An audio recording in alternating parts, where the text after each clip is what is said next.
Hi, I'm Greg. And I'm Katie. Welcome to the Meeple Society. Today we are on episode 83, part 4 of the S's. But before we get started, please like the video, subscribe to the channel if you like this type of content, and of course hit that bell icon if you want notification of future content. Or you can click on the link below and follow us on all of our social media. Yeah. 16 games. Okay, we're going to apologize now because... She's apologizing because she'll get long-winded.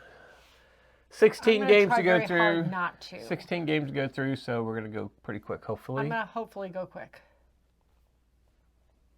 Fingers crossed. First off is silver and gold. This is a flippin' right. Yeah. Paul Walker Harding. It's a flippin' right.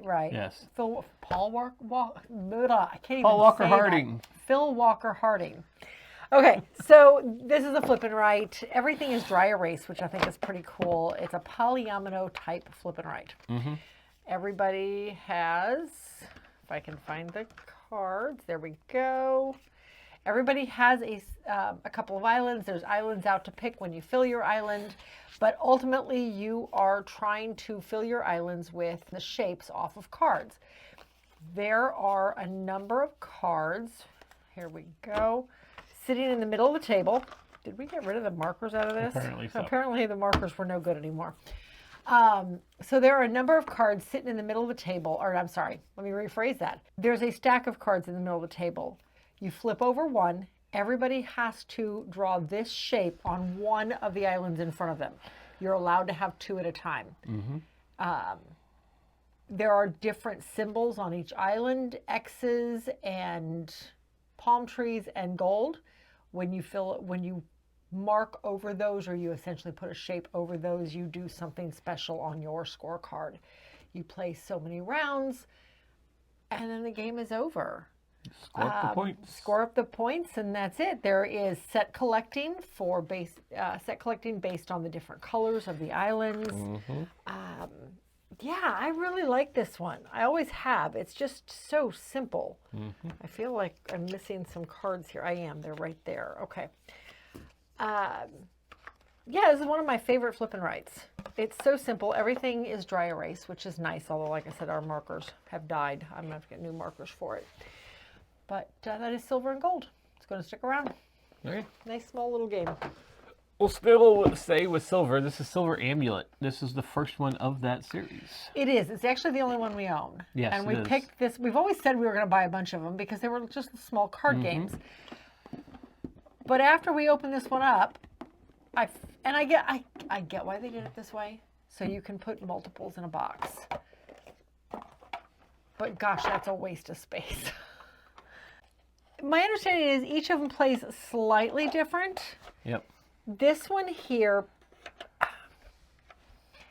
this one actually reminded me a lot of Scram. Yes. Which we talked about lot just, Scram. What, last episode? I think so. I kind of wish we'd not talked about the two of them together because they are... Well, we hadn't played it yet. Yeah, they play almost identical. So at the beginning of the game, everybody is dealt 5 cards face down. The difference here with Scram is, at least in Scram, you've got 2 face up. Yes. So you know what 2 of your cards are. In this case, they're all face down. Everybody's are. Just like we talked about with Scram, pile in the middle of the table, face up card. Ooh, that's a good one. That's a real good one. So the goal is to have the fewest vampires coming into it. Is it vampires or werewolves? It's werewolves in this one. That's the Silver Amulet. Right. Yeah. So the goal is to have the fewest number of werewolves coming in to attack your villagers. So ultimately, you don't know what you have. You draw a card secretly. You can choose a couple of different options. You can choose to replace one of your cards, whether it be face down or face up. But if you drew it from the bottom, from the top of the deck, it has to go into your city face down or into your village face down. But you can look at the card. You can replace a card in your village. You can play the card for its power. Now, you can, just like in Scram, and I realize this game is older than Scram. Yes. So, and I don't know how any of the other, well, now 4. We just saw the 5th one in stores recently, the E, and I don't remember what it was called. But you can replace multiples. If you know these two are 10s, you can say, I'm replacing all of my 10s. And then you show your card. And, or no, in this case, it would stay face down. Yes. You flip over all of your cards. Of course, these are not 10s because I had no idea what they were. But if they were, you would discard and replace. If not, then I think these two stay back up because they've been shown now. But this just goes to the end of your line, thus adding more werewolves to your city. Mm-hmm. The goal is, by the time this deck is gone, Well, to be as low as call, possible. You can call it. If you have 2 or less cards. Is it Is two it or two? less? No, I think it's 3 or less. Scram, it was 4. I think it's 3 or less. Maybe it is 3. And hope that you have the least amount of points. Yeah, I mean, it literally played exactly like it. The big difference was you still played in so many rounds, but this one had a silver amulet, hence the name, that whoever had the lowest score could protect one card in their city for the next round. Nobody could mess with that card. Yeah. That was really it. It's the only difference I remember offhand anyway. It plays 2 to 4. Plays 2 to 4. Scram is 3 to 4. 3 to 6. And if you, or 3 to 5. With Scram, it is, and yes, you play teams if you play 4 or more. It does play up to 6. Okay. This one you play individually. Yeah. That's the biggest difference. There, you don't play teams. At least not at 2 players. Maybe at 4 players it gives you that option. We didn't read that part. You put the box on upside down too. I did. Oh my goodness. Now I found it funny. I don't like this box. They give you how to rebox it if you sleeve or unsleeve your cards. So, I feel like for just a single game, darn it! For just a single game, this is a terrible waste of space. But yeah, because all of them are all the same size. Exactly. Okay. And I get it. You could put all of them in the same box, blah, blah, blah. I get that. But still. Anyway, we're going to hold on to it because it does play 2-player. And it plays 2-player just fine. Yeah, it wasn't too bad. Whereas Scram does not. No. So we have to have more players. I like the theme of Scram better. I like that more. But I like the fact this plays 2. So kind of redundant to keep them both. But for the moment, we're going to keep them both. All right. Next. Next is Shards of Infinity. This is Ascension. Yeah, this is just like Ascension. But instead of attacking monsters out there, you're attacking each other. And that was the one part I didn't like. It was constant back and forth attacking. This plays more, doesn't it? Yeah, it plays up to 4. Now with 2 players, you just attack each other. It's whatever. You know you got to do it. With 4, I could see somebody getting picked on. Yeah. No, I can see a kind of a gang up thing happening. Well, that's how it always is in those types of games. I know, and I don't like those types of games. So, just like Ascension, everybody starts with a base set of cards. Way to do damage, a way to buy new cards. There is a deck of cards sitting in the middle of the table. So many cards laid out that you can purchase into your hands. It's exactly like Ascension. I mean, it really is. You're just any kind of deck builder. Except that you're attacking each other, not the monsters in the middle. And right. the winner is the last man standing. Exactly. This one has... So everybody has their health, and you start at 50, and everybody has their mastery level. The mastery level starts at 0. Various cards are going to let you add to your mastery, or hopefully add back to your health once somebody's depleted it. I did not get any of those cards. Yeah. So... But the mastery also, like the Infinity Shard, it adds to how much damage you're going to do. Right. The more mastery you have, the better some of the cards behave. And I was building up the mastery. I had 20 mastery. You win automatically at 30 because at 30 mastery, you do unlimited damage. Yes. You just take your opponents out, period. You win. So there's 2 ways of winning. Wipe everybody else's health out or get to 30 on the mastery track. We went 2 different routes. You went attack, attack, attack.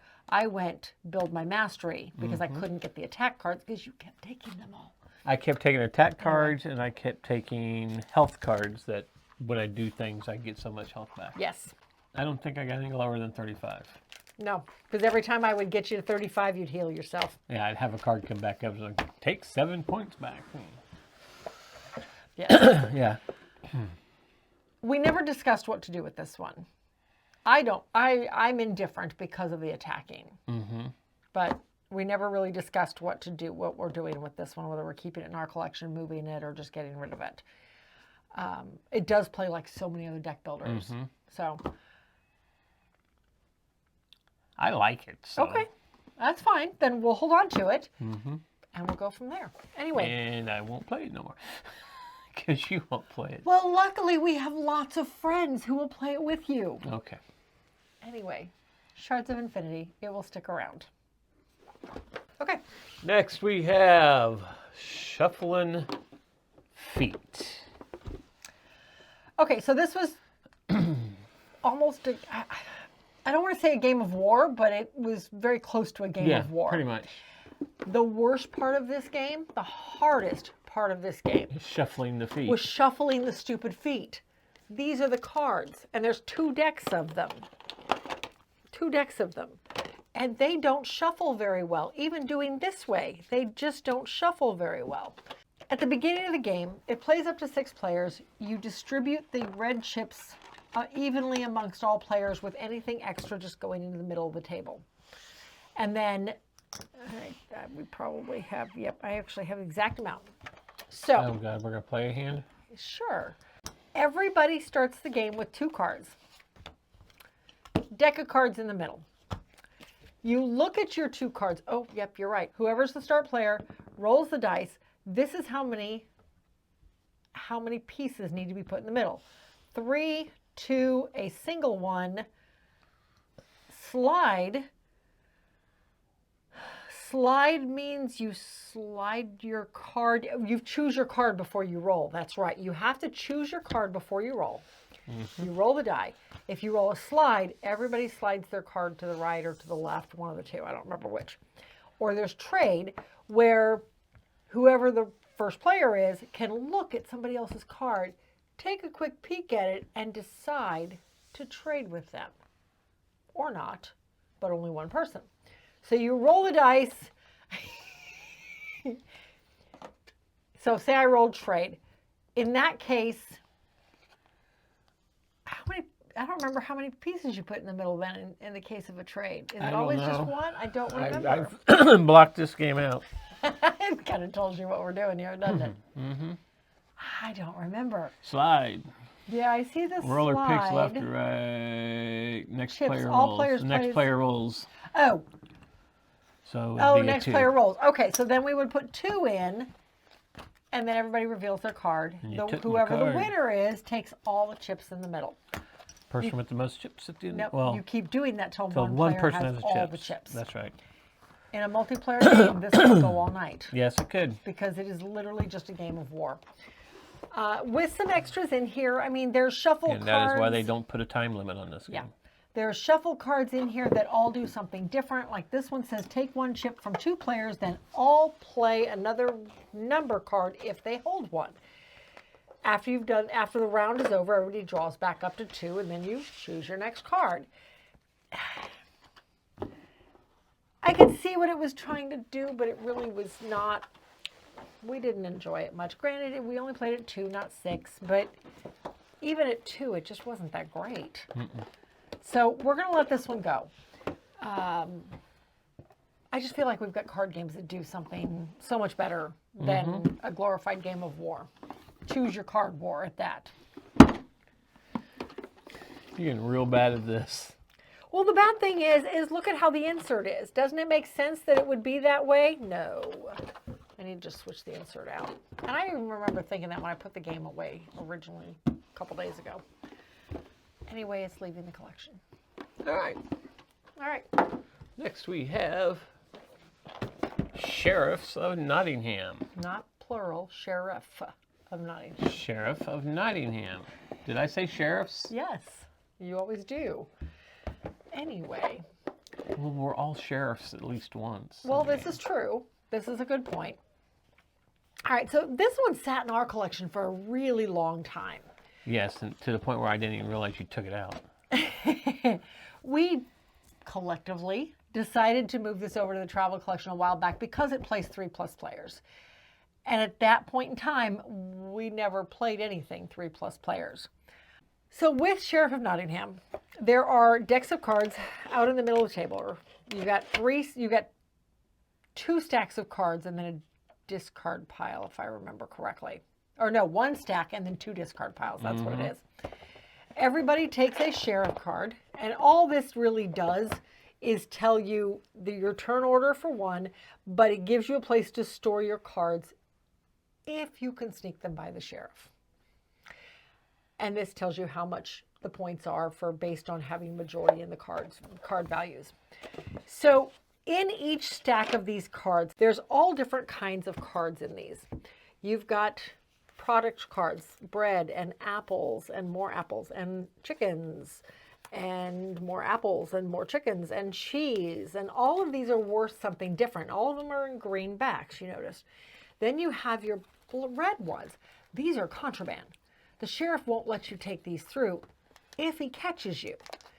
The whole goal of the game, 1 player is the sheriff, and you play till, I think, either everybody's been sheriff at least once or twice if you want to go a longer game. The goal of the game is you're getting your cards. At the start of the turn, you draw back up. You can discard down, and then you can draw back up to a set number of cards. I want to say it's 6, but I could be wrong. You can draw from the discard pile, so everybody knows what you've got. Or you can draw, but you can't dig through the discard pile. You have to draw off the top. Yes. So if you know you want bread, and you've got bread in your hand already, and maybe you want to sneak a bunch of bread through, then you can, or send a bunch of bread through. You don't have to sneak the bread through. It's okay to take bread through. It's just not okay to take mead through, or pepper, or some of the other red cards. What it says, I've got mead and a crossbow and a prize pig. Okay. You're still in it. I guess so. Silk. The green apples are illegal. I don't know why that's the case. This Pepper. has an expansion to it, but No, it's in here. No, we had Merriman's in here. Okay. I think. Because I thought there was a little guy that runs around. Oh, there he is. So the sheriff has the sheriff token, and then there is an expansion called Merry Men. It is in here.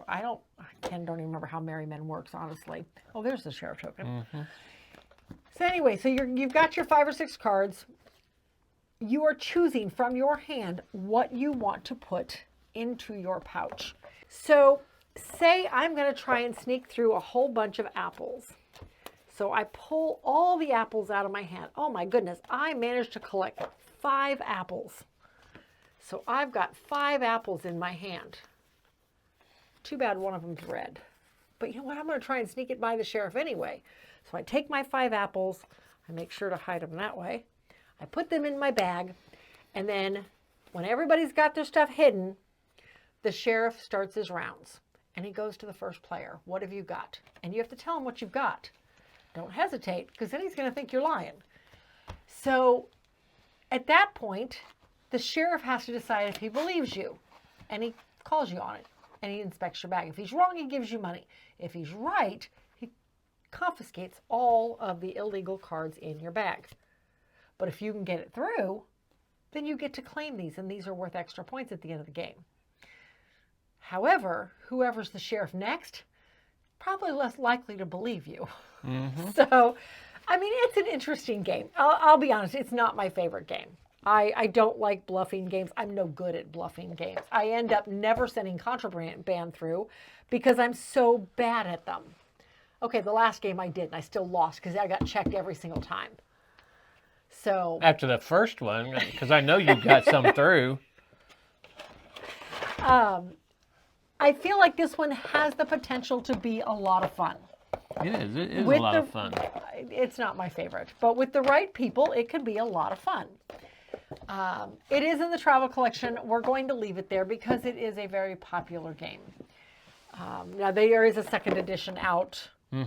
This is the first edition we bought. Oh my gosh, a really long time ago. And there's nothing wrong with it. Nope. All they did was change some artwork. So, yeah. But anyway, Sheriff of Nottingham. We're going to hold on to it. All right. Next we have Shelby's Snack Shack Game. This is quick. barely a game. This one is a dexterity activity for children. Yes, it is. That's what this is. So I had to keep reminding myself it's 2 to 4 players, ages 4 and up. So the idea is everybody has their little dog bowl, and there is a bunch of bones on the beach for everybody to pick from.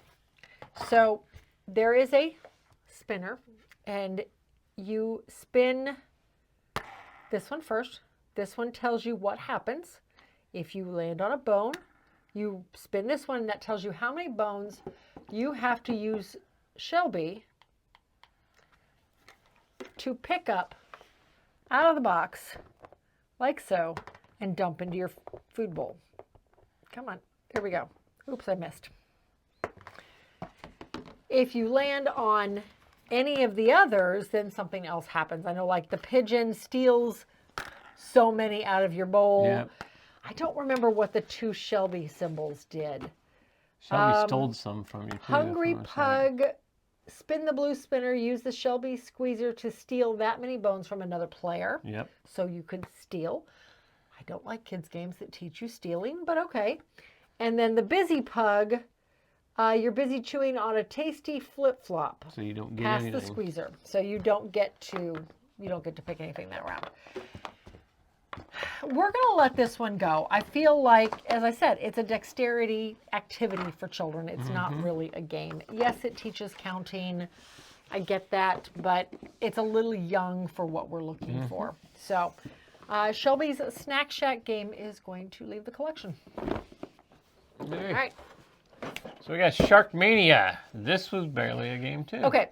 I'm going to show a video of this one because I think you sent me that video we shot. Because trying to put it together, it was an exercise yesterday, trying to figure out how it went together, because the instructions show illustrations, but they're not great. No. It was okay. Once we figured it out, it wasn't horrible. It wasn't hard. You just had to make some strategic decisions. So the idea is that you've got, and I'll show the video here. You've got your little pirates who are trying to run across the bridge. the bridge to get to the island to safety. Meanwhile, the shark is chasing them. On your turn, and at the start of the game, somebody hits the pirate ship and starts the shark. The treasure chest. The treasure chest, pirate ship. The pirate ship is wrecked. That's the problem. Yes. You hit the treasure chest, and the timer starts. The shark fin starts moving down the bridge and making the bridge pop open. On your turn, you roll the dice, and whatever the number is, you have to decide, are you going to move that many spaces down the bridge, hopping over your opponents, or are you going to collect that many coins from around the bridge? We ended up running out of coins because we chose the big numbers to grab coins. Okay. I mean, it was okay. It was kind of a real-time game. You had to move quickly. We're going to let this one go. Mostly because, one, the pieces are not great. No. It's hard to put together. And I can't see a 6-year-old fiddling with this to put it together. So we're going to let this one go. But anyway, that is Shark Mania. It's cute. But again, not what we're looking for the kids portion of the collection. Nope. All right. Next. Next we have Shipwrights. Oh, Shipwrights. It's kind of off kilter. There we go. This is the first edition. This is the first Shipwrights. edition that came out in 2014. Yes. And we've actually played this one quite a bit. Have we? This was one of our 10 by 5 by 20 challenges during COVID. We suffered that much? We have played it 5-6 times now, yeah. Spoilers. 6 or 7, yeah. So everybody starts out with this board, and all this board is basically a placeholder. That's it.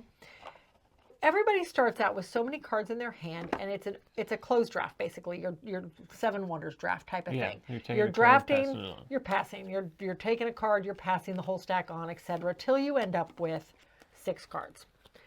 And then once you have those 6, right? Yeah, it's 6. Once you have those 6 cards, you can decide what you're doing with them. Plus, there are other actions you can do. Ships you can lay down into one of the workshops on your board. But you got to build them before you get their benefits. Right. Craftsmen you can lay down underneath your board. These guys are used to help build your ships. You can only have 4 maximum, though you can only have 2 ships maximum. Buildings you can build, but you have to do it that turn.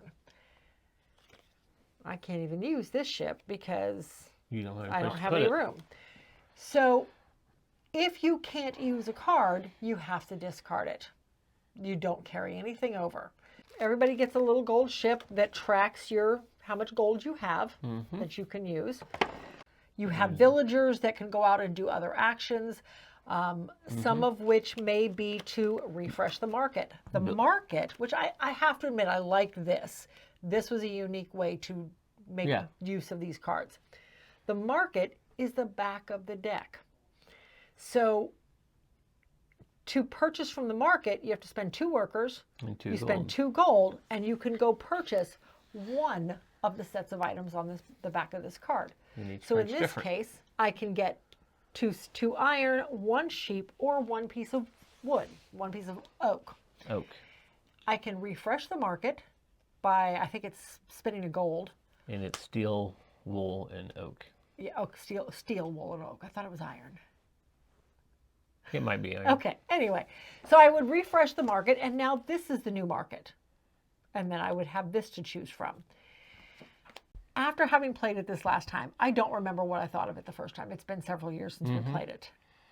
I can see why this was one of the least favorite out of this whole set, this series of games.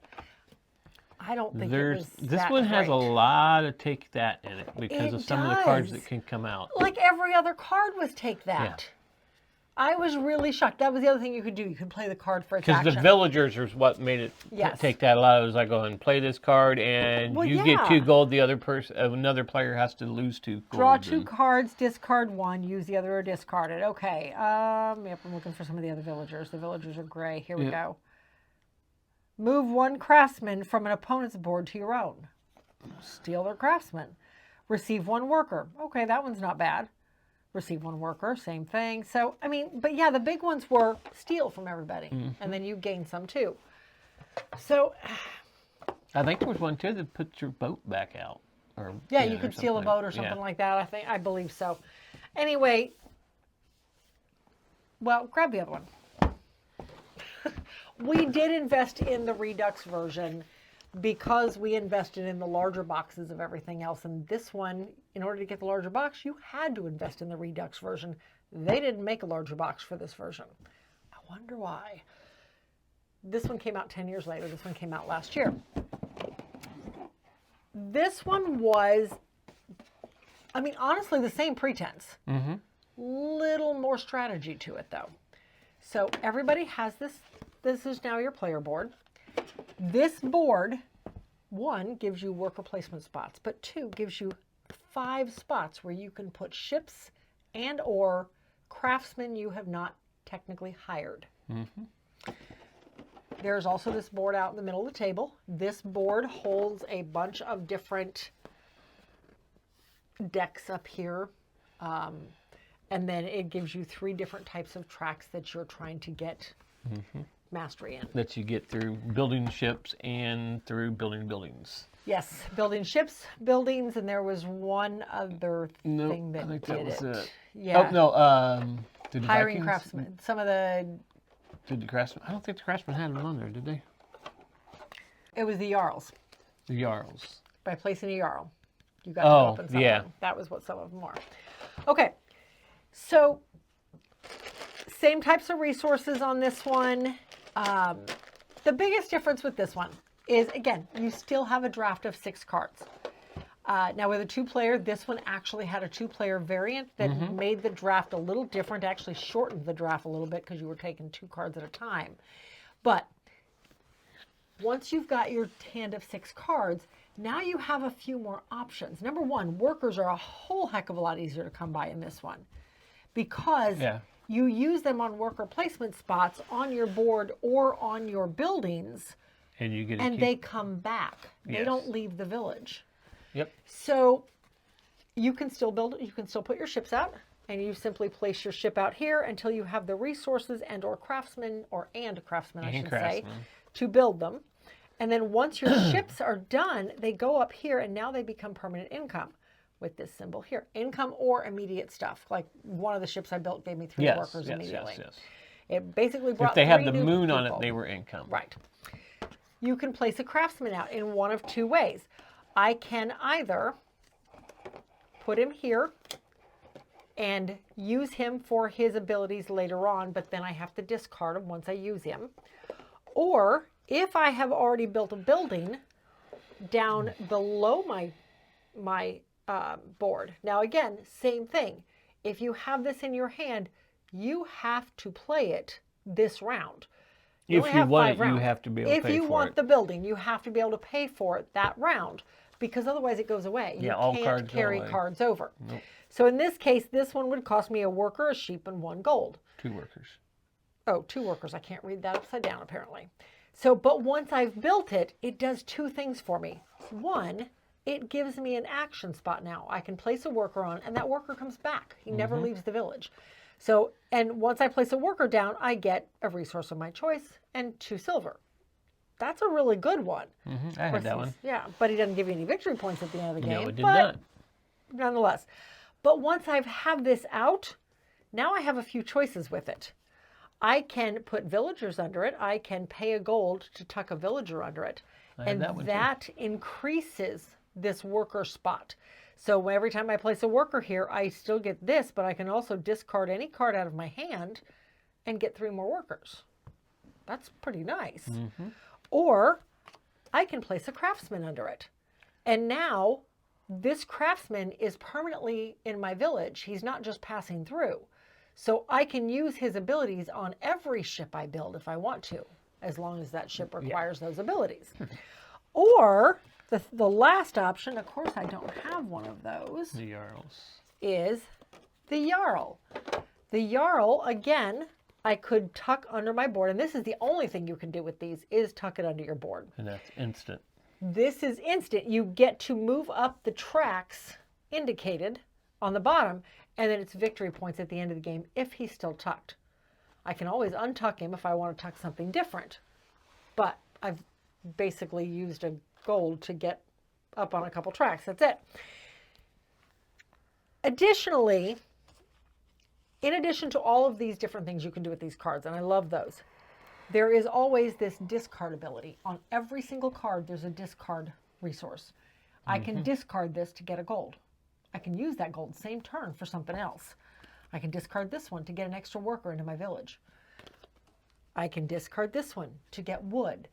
So you have multiple options with these cards. Resources and you can put them down to build them. You can build them down here. You can tuck them. You can discard them. I felt like this one offered you so much more agency. Yes, and we haven't even touched hardly on what this board does. It just gives you so many more choices. I really liked this one. Oh, did I put that in wrong? Oh, this goes in first. Thank you. I really enjoyed this one. I kind of want to explore this one a little bit more, I think. Yes. I like this one a lot. And it also gave you the updated tombstones. Yes. Or rune stones for the Rune Saga. Which we have. And, oh, is that, I could not figure out what those were for. That is such a weird way to lay those in there. Okay. Whatever. All right, so in case you had not figured it out, blue sticker. This is the first time we played this one. We're going to hold on to this one, and this one is going to leave the collection. I just don't see us ever pulling this one back out. No. This one is just so much better. So, anyway, that is Shipwrights of the North Sea, Original and Redux. All right. Now we have Sharpshooters. Sharpshooters. This one was actually a lot of fun. This is, I found this one very interesting. And we've played this one before, and I did enjoy it. Okay, so you've got... You complained through the whole game. I did not Because I was out complain. rolling. Yeah, I'm leaving you all those points. I was. And every one of them, I knew better. And I even read in the rules, don't leave your opponents very good options. Apparently I did not listen to myself read the rules. Anyway, big old stack of dice. You divide out depending on number of players. Like in a 2-player game, we each got 16 dice.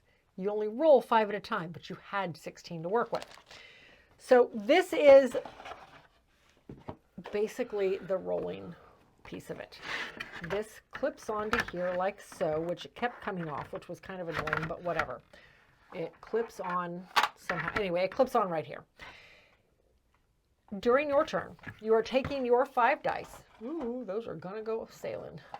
You're taking your 5 dice, and the rules literally state one of them has to hit the backboard here. They have to hit the backboard and stay inside the ring. Otherwise, you have to re-roll the whole set. So you're rolling your 5 dice. You're taking those 5 dice, and you are deciding if you want to place any of them on the card that's up. And these are even double-sided, which makes total sense. You're placing them... What? Nothing. Go on. Okay.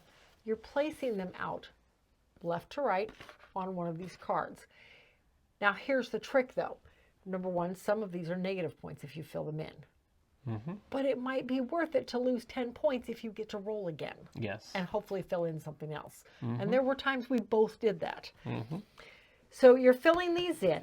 The trick is that you don't get the points unless you're the one to finish the row. You don't dispose of this card. The round isn't over till this card is completely full. Whether you did it or your opponent did it, or one of your opponents did it. So you're rolling your dice, you're placing out whatever you can. You can stop rolling at any point and just say, okay, I'm not going to place anything. I'm done. Or if you roll something you can't place anything, then you're done. Say I put 2 5s down here and I still had 3 dice left, but I couldn't get a 5 to roll. But in order to keep rolling, I've got to fill something else in. I eventually run out of dice. My opponent comes along and rolls a 5 on his first roll. He gets those 30 points I worked so hard on. That happened a lot the other night. That happened a lot. In a base game, you play six cards, and there's a ton of cards in here, as you can see. I don't know. I liked it. I thought it was a lot of fun. It was a neat game of chance. Kind of pokerish without being poker, you know? Kind of Yahtzee-ish with just a twist to the Yahtzee version. I really like this one. We are going to hold on to this one. I think it's just a neat dice chucker. It does sit in the travel collection. But yeah, that is Sharpshooters. Take a risk, give a roll, play the game. Okay, we're going to hold on to it. Next we have Sidibaba. This is a 1 versus many. This is... Okay, I found it interesting. It was not at all what I expected. No, I didn't know what I expected, but it was not this. Yeah, it's one person has this big shield and cards behind it, and okay, you give him directions of which way to go, and he puts out what's in the path of that by what's on the board. There's a bunch of different boards yeah, there's you can 8, play.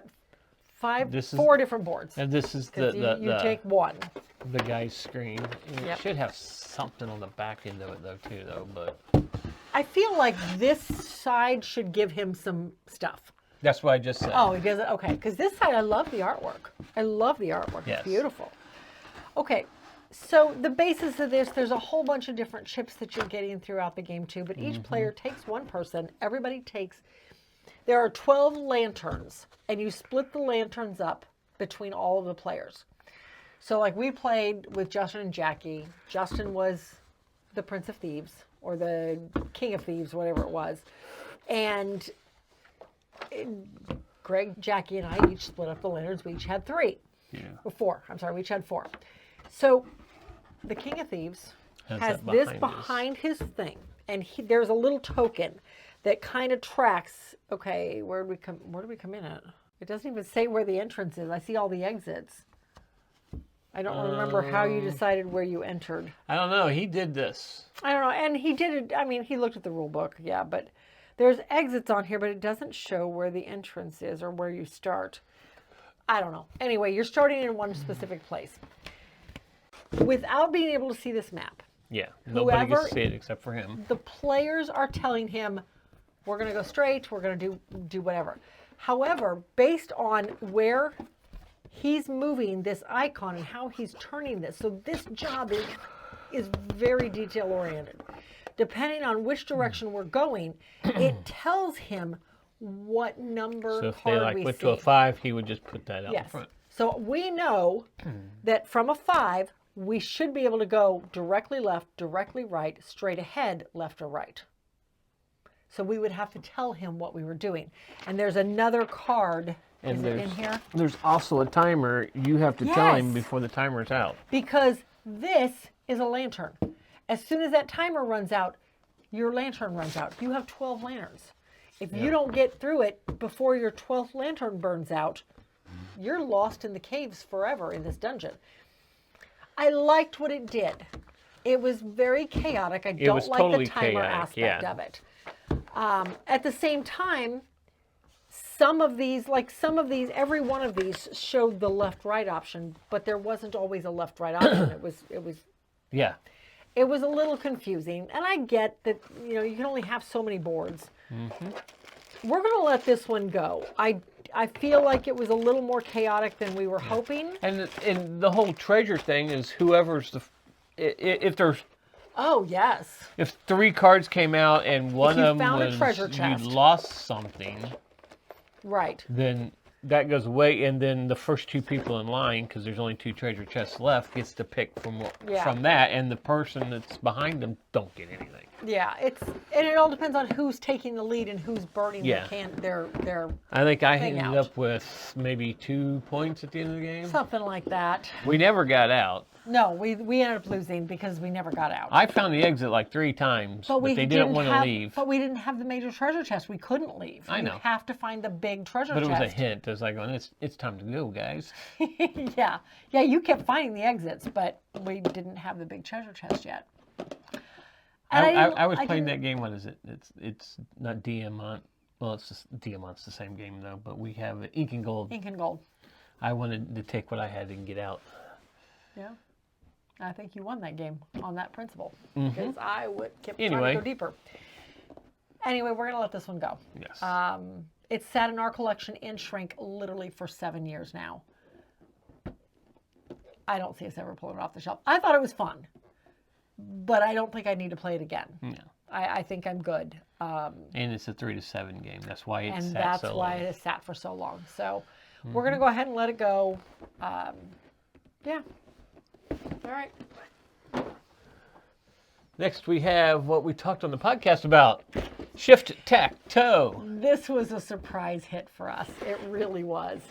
So I think we both enjoyed this one way more than we thought we would. Connect 4, but tic-tac-toe. So we can play a game here real quick. You'll love it. All right. So in order to play this game, you set this in the middle. You have 3 holes at the top of this board. That's where you can insert stuff. So you can, they're not lined up. Insert your stuff. Go ahead. And then, I was going to say, what are you doing?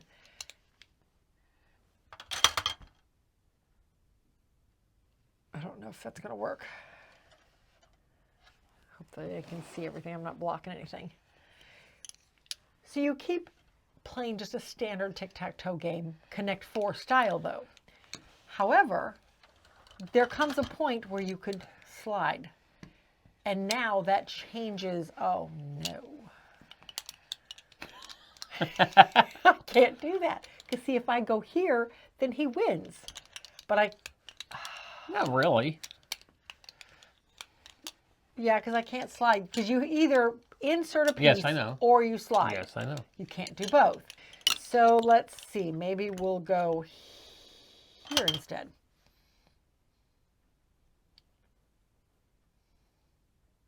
I see what you're doing.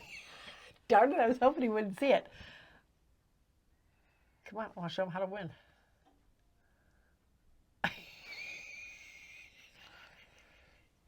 So let's just pretend. Go ahead. There you go. See, he does that. And then you do that.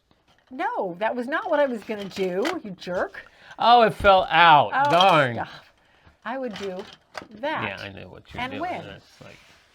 Once you're out of pieces, you have to shift. You can't do anything else until one of your pieces kicks out like that. This game was surprisingly tactical. Mm-hmm. We both very much enjoyed it. So yeah, we're going to hold on to this one. It was a fun game. I wish the box weren't so obnoxiously large, but it is what it is. Where's it is a there it is. Product of the 80s. Mm-hmm. But yeah, that is Shift Tac Toe. With the box upside down. I was matching the pictures up and I was hoping for the best, and it did not work. Anyway, Shift Tac Toe, we're going to hold on to it. All right. Ship of Treasures. This was actually designed by two 10-year-olds, Yep. and they won a contest, and Yes. they got it published. Yes. It's actually By a cute little Pressman game. Games. It's actually a cute little game for kids, ages 8 and up. I know you didn't care for it. So here's your board. The game is played with it in the box, and I'll show you why. You have a little bow that goes on there. Everybody has their Pirate's Journal as well as a dry erase marker. And the Pirate's Journal matches, make sure I've got it right. Nope, it goes this way. Matches the board as far as where all of the colored X's are. So how you do this is one by one, each player takes their colored pieces In secret. And a certain number of cannonballs. And I want to say it was 4 cannonballs per player. I could be wrong. It might be 6. So anyway, everybody has 3 of their pieces plus so many cannonballs. And then in secret, you are hiding them. Now you have to mark on your board where they are. You want to make sure you mark on your board. You're hiding them underneath these little areas, including the cannonballs. The cannonballs essentially make your opponents lose a turn. But if they find your treasure, each player needs one of each color in order to win the game, other than their own. So everybody needs 3 treasures to win the game, not their own color. That would not be fair. So you're hiding these and marking them on the board where you put them, and then hiding the cannonballs in opposite squares. So some of your X's are empty, some have cannonballs, some have treasure. On your turn, you are rolling 2 dice. One is a directional die, one is a number die. You're rolling these dice and you're going in that direction. In this case, this means I can go any direction I want to, and I can make multiple turns during my turn. I can zigzag. Normally you're going to go north, south, east, or west. And then this lets you go any direction you wish. There's pirate little cardboard cutouts, but I'm not going to grab one. So everybody picks a spot, one of the blank spots. You start there, and then you start moving. You have to go in a straight line, the direction that says. So if this tells me I have to go south 5, say that's what I rolled, and I started here, I would go 1, 2, 3, 4, 5. I end up on nothing. Okay, maybe I rolled a 4 and I end up here. So I would then choose if I want to check this one. Now I'm keeping track on my board if I've already checked it. So you keep track of it. If I've already checked it, then there's no need for me to check it. But if I haven't, I'm going to open it up. If I find a treasure chest, yay! If I find a cannonball, well, I just lost my next turn. That's the end of my turn. I've lost my next one. Once you've got treasure chests of the other 3 colors, you win the game. There are cards in here that, what was it? If you land on a color you already have, or you land on your own color, you take a card. And the cards, some of them have to be used immediately. Some of them and how I won the game is I ended up one that I had to use immediately, and let me steal the treasure chest from another player. And I had only one, and You it had was the one, color you did not It was have. the color I needed. And I said, "Here, please take this and get it out of here." I thought it was a cute game. It was developed by two 10-year-olds. Right. I thought it was very unique. Mm-hmm. Oh, I gotta find out where I hid those now. Oh, You well, didn't there write you them go. down? No, I didn't write them down. It was cute. I thought it was cute. We did find one problem that was not in the rules. I kept getting stuck in the same lane. You did. The dice kept rolling the exact same thing for each of us. So one of the problems, the only problem I found in the rules, the biggest problem I found in the rules, was that it stated if your number would take you off the side, you spent one of those actions swimming underneath it and you popped up on the other side. But what happened if your last number put you in the water? What happens then? It never addressed that. So we just always had them pop up the other side, even though technically they should be under the ship. Unless you're supposed to start outside the water. I don't know. It never addressed that in the rule book. So that was the one thing I had a problem with, is that it did not address that in the rule book. Which, again, two 10-year-olds, I'm not worried about. Pressman should have had somebody catch that, though. Oh, yes. Thank you. Lay that flat. But I thought it was a cute game. For what it is, I thought it was cute. I think we are going to let it go, though. But man, I think it was cute. It's so unique. I don't know. I may change my mind on that. We'll see. But that is Ship of Treasures. Very unique. Very unique theme. Well, not really theme. Pirates are pretty popular. I don't know. I just thought it was cute. I thought it was neat. Anyway, Ship of Treasures. I don't know what we're doing with it yet. I thought we were getting rid of it. But I think so, yeah. Now we have Shrek Twisted Fairy Tale Game. Yeah. It's a far, far away adventure. Yeah. Okay. This is the board, and I'm kind of almost afraid to open this on here because it is in fairly bad shape. There we go. There's your board. And your spinner. You've got various cards, event cards, help cards, and dice. Gingerbread Man. Gingerbread men, which they call gingies. Yes. They never call them gingerbread men. Nope. They're gingies. Everybody has a Shrek mover. Shrek and Donkey and Puss in Boots mover. So everybody starts somewhere. Where's the starting? It's way down there. And you are rolling the spinner. You are spinning the spinner. Oops. Spinning the spinner. Whatever. Moving that many spaces down the path. If you land on one of the card spaces, you pull the card, you do what it says. Some of the cards will let you save it for later. Others you have to do right away. Some of the cards take you to other locations on the map. Like, oh, well, that's nice. We didn't have that one. Friends Forever. Draw a help card and give it to another player. So some of them, like, here we go. Battle. Royal Knights Attack. When you're attacked, you have to roll the 3 dice. You have to roll exactly what's pictured on this card, or you lose. You ended up winning this one. Because I got sent way up here. You got sent like way up here to this orange space or the pink space. I think it was the orange And space. you spun one time and you were at the castle, and then you rolled, and I don't know if you can see it, but here on the castle it shows that in order to enter the castle you need to roll Shrek, Donkey, and Puss in Boots. Well, guess what he rolled on his very very next turn? But I got up there and I did not have a Gingy, because you had to have a Gingy to get into the castle. Yeah. But when I picked up that help card, it was a Gingy. We're going to let go of this one, not even so much because of the bad play, but because it is falling apart. This one is in pretty bad shape.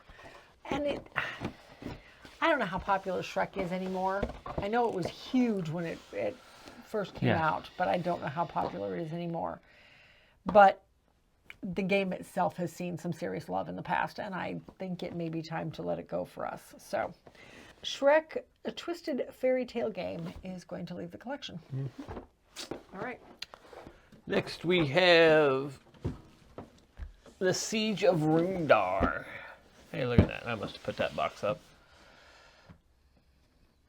I opened it earlier today to clean it up because it wouldn't close. Okay. So, anyway, we played this one for the first time at the Dice Tower Retreat a while back. It is a cooperative tower defense game, essentially. So this is, I don't even want to call it a deck builder. Your deck never increases in size. It's like a deck refinement. Upgraded.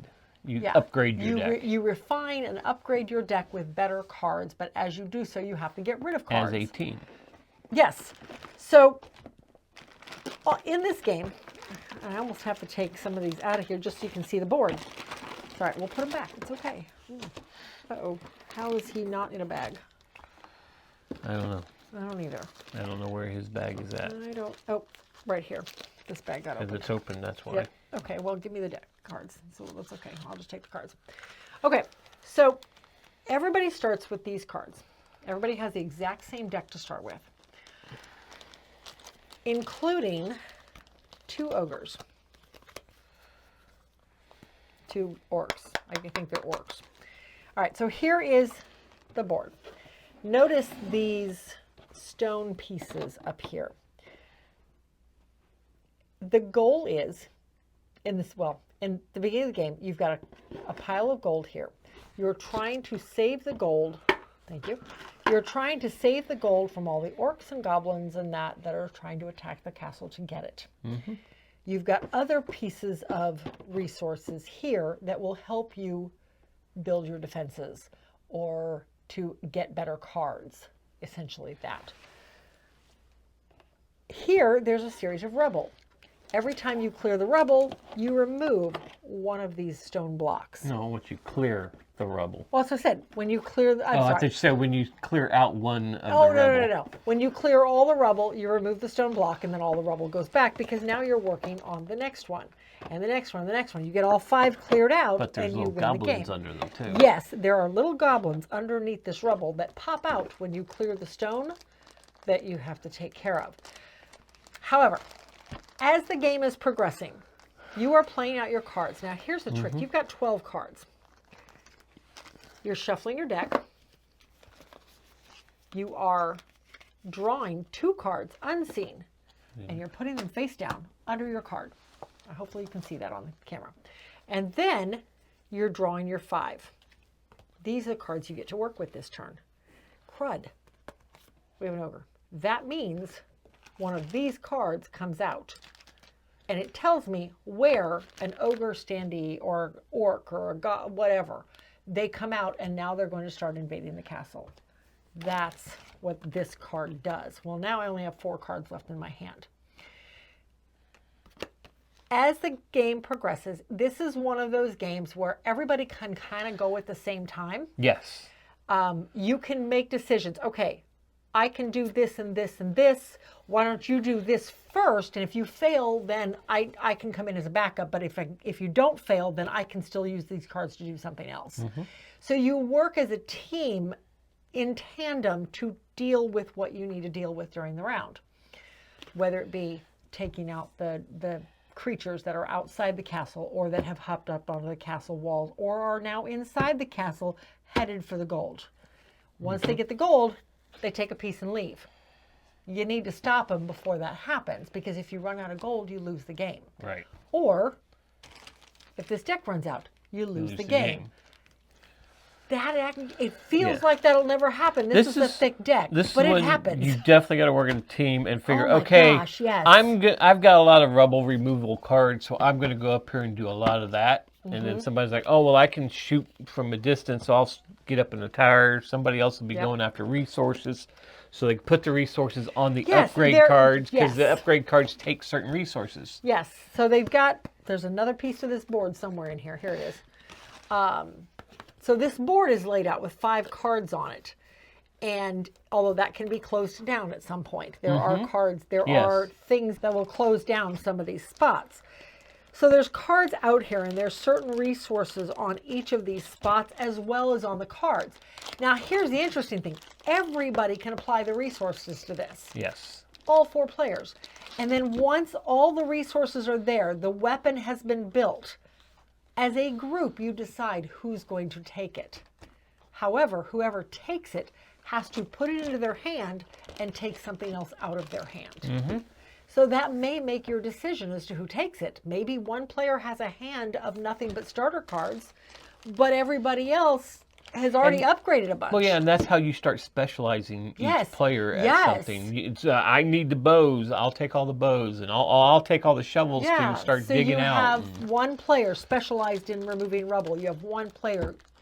That's Well, it usually helps to have a couple players that are good at fighting and archery. And somebody with a lot of the cards that have resources on them, so they can pick just up the different keep resources. Building stuff. Because you can only pick up the resources if you have the card that shows that resource on it.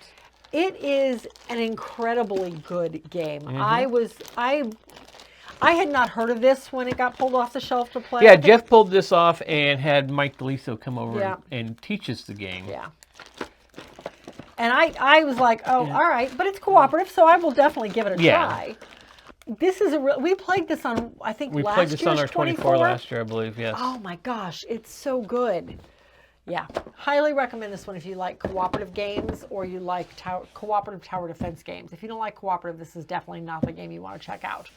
It is just a really good deck game, or deck building game. And they do bill it as a deck building game. Yep. I would call it more of a deck refinement game or a deck upgrade. Yeah, because you don't, like I said, your deck never increases. It's always 12. Anyway, great game. Siege of Runedar. We're definitely holding on to it. And lastly, breakdown. Oh my God, the box is heavy. We have SETI with the box lid upside down. So funny story. This one was supposed to be on the last episode. And when I was literally taking the picture for the thumbnail afterwards, I'm like, something's missing. I feel like I should have, something's missing. And it got left on top of a shelf on the other side of the room. So, anyway. Oops. So we put it into this one. Anyway, SETI is a space exploration game, search for extraterrestrial intelligence. This is one that we played. Oh, I don't know what I was doing. There you go. We played this at our Cabin Con with Jeff and Daniel a few months ago. Yes. And then went out and bought it. Yeah. That was my exploratory game of it. Yes. You had a lot of trouble with it. I did it first, but it clicked right toward the end. Not well enough to win. But I came in a close second or third. I don't remember. Well, a distant second or a close third. I don't remember. Anyway, I'm going to show some pictures. This board, this box, it comes with a ton of pieces. I mean, these are all the boards. And the boards all get to put together over the top. Oh, and here's more of the boards. And here's more of the boards. Oop, if I can get them out. Of the board. Of the board, I should say. And then, oh, look, here's more of the board. There's a lot of it. A lot of pieces to this one. And then there's player boards underneath here. I broke down. We had to buy an insert for this one because it was just chaos in the box. But the whole board is put together over this little bitty sun. And it goes in the middle of the board with the overlays over it. And these overlays are essentially the crust of the game. As the game progresses, your planets are orbiting. And depending on what is happening on one of these boards, it tells you which one to rotate. But you rotate one of these circles depending on which one was the last one rotated. And as that happens, it could move one of your ships along, one of your I want to call them satellites, but that's not what they're called. But anyway. Probe. Move your probe around. It looks like a satellite. But as you're going, okay, so in this first ring, you've got 3 different planets, and then you've got, of course, your 3 close planets, Earth, Venus, and Mercury. In the second ring, you've got Mars and a bunch of asteroid fields. And in the last ring, you've got Saturn and Jupiter and a bunch of asteroid fields and some comets. And then on the base board, which the board itself does not move, everything rotates around this because this sits right here, you have Uranus and Neptune. We talked about this on our last podcast, and we looked up because we were trying to figure out just how long does it take Uranus and Neptune to orbit the sun. Why don't those planets move? Because, I mean, they do move. They orbit the sun. It's like 163 years. I thought it was like 16,000 days or 16,000 some odd days, and I think we averaged it out to like 100 and some odd days or years. Maybe you are right. Maybe it was 160 Earth years or something like that. I'll put it here on the screen. Regardless, it answered our question as to why in the span of this game that is supposed to take a few months, to my understanding, and Uranus never move. These two don't move. So anyway, so you've got this happening here. Over here, you've got all of your technologies sitting out. The technologies are used to increase your probe abilities, to increase your search abilities, to have a computer engine. Yes, all of that. So there's all sorts of stuff here that make your turns more productive. You've got your publicity over here, and every time you get your publicity up high enough, you can research a technology. This here determines which ring is moving. You have your outer planets. And the outer planets, basically, at some point during the game, your probes are going to either land on or they're going to go into orbit around one of these planets, and they're going to get various bonuses when they do. Then you've got these rings. These are used for search. These are sitting on the outside of this board. And when you do a search action, depending on where your probe is, you're searching a certain sector of space, and you're putting your tokens in and taking data tokens out. Those data tokens are used to run your computer later on. You have your 2 aliens come into every game. There's 5 total right now, and I know there's an expansion coming out with more. Yes. But you've got a couple aliens that start out undisclosed, and then as you are able to discover them, you flip them over, and now a new deck of cards comes in, a couple new tokens come in, different things. They change the game up just a little bit. On top of all of that, you're playing cards out. There's a lot going on in this. And I don't want to do a review here. I don't even want to do a teach here. There's way too much going on to even think about teaching it here.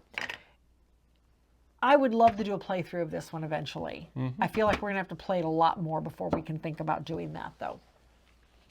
But it is a great game, but there's a lot going on. Yeah. If you like those really crunchy games, this might be a good one. Let us know if you want to see a playthrough on this one. Like I said, we did talk about it on our last podcast, which is now on the YouTube channel. Anyway, that is SETI. Really good, crunchy game. Very much enjoy this one. Action selection, go until you can't do anything else type of game. Yeah. Yeah. We're going to hold on to it. It's on right. Jeez. Anyway, that is it for this episode. Hopefully it wasn't terribly long as I look up at the clock. Anyway, let us know what you think about any of these, if you have any of them, if you've ever played them. But yeah, that's it. Let us know what's the game you wasn't sure was going away? Ship of Treasures. Ship of Treasures. Let us know if you've even heard of it. And until then, we'll see you at the next one.